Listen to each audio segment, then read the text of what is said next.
കോൺഗ്രസ് കൗൺസിലർക്കെതിരെ മഹിളാ കോൺഗ്രസ് നേതാവിന്റെ പരാതി. Attingal Avanavanchery ward councillor Ravikumar ലൈംഗികമായി അപമാനിക്കാൻ ശ്രമിച്ചുവെന്നാണ് പരാതി.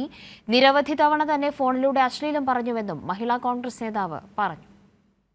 ആറ്റിങ്ങൽ അവനവഞ്ചേരി വാർഡ് കൗൺസിലറും കോൺഗ്രസ് നേതാവുമായ രവികുമാർ തന്നെ നിരവധി തവണ ലൈംഗിക താൽപര്യത്തോടെ സമീപിക്കുകയായിരുന്നു. അതിനു വഴങ്ങാതെ വന്നപ്പോൾ തന്നെ ഫോണിലൂടെ അശ്ലീലം പറയുകയും തെറിവിളിക്കുകയും ചെയ്തു. പിന്നാലെ ശ്രീരംഗൻ എന്ന മറ്റൊരു വ്യക്തിയെ കൂട്ടുപിടിച്ച് ഭീഷണിപ്പെടുത്തിയെന്നും പരാതിക്കാരിയായ മഹിളാ കോൺഗ്രസ് നേതാവ് പറഞ്ഞു. അവന്റെ മനസ്സിനകത്ത് ഉദ്ദേശം ഉണ്ടായിരുന്ന എനിക്കറിയില്ല.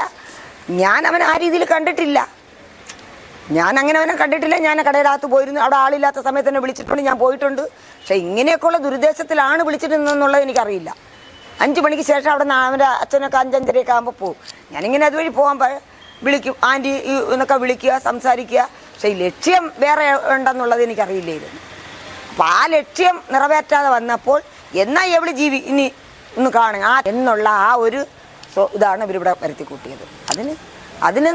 അതിന് മുകളിൽ ഞാൻ ഉദ്യോഗസ്ഥരെ ഞാൻ അറിയിച്ചിട്ടുണ്ട്. ഉദ്യോഗസ്ഥന് വേണ്ടുന്ന തക്ക നടപടിയെടുക്കും.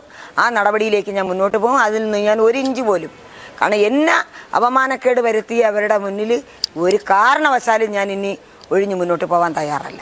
കാരണം ഇത്രയും കാലത്തിനിടയിൽ എനിക്ക് അങ്ങനെ ഒരു പ്രശ്നം വന്നിട്ടില്ല. അപ്പം ഈ രവികുമാറിൻ്റെയും പിന്നെ ശ്രീരംഗൻ്റെയും പേരിൽ കൊടുത്ത പരാതി SC/ST ആക്ട് അനുസരിച്ച് കേസ് എടുത്തില്ല എങ്കിൽ ഞാൻ കോടതി മുഖാന്തരം CMB ഫയൽ ചെയ്ത് അതിന് വേണ്ട നടപടിയിലേക്ക് ഞാൻ പോകും. ഒരിക്കലും ഇതിൽ നിന്ന് പിന്നോട്ടില്ല. ഭാര്യാപിതാവിന്റെ തലക്കടിച്ച് ജയിലിൽ കഴിഞ്ഞ വ്യക്തിയാണ് ശ്രീരംഗൻ. അതിനാൽ പരാതിക്കാരിക്ക് വധഭീഷണിയുണ്ടെന്നും പരാതിയിലുണ്ട്. നിലവിൽ DGPക്കും പാർട്ടി നേതൃത്വത്തിനും പരാതി നൽകിയിട്ടുണ്ട്. പരാതി DGP DYSPക്ക് കൈമാറി. DYSP പരാതിക്കാരിയുടെ മൊഴി ഇന്ന് രേഖപ്പെടുത്തും. കൈരളി ന്യൂസ്, തിരുവനന്തപുരം.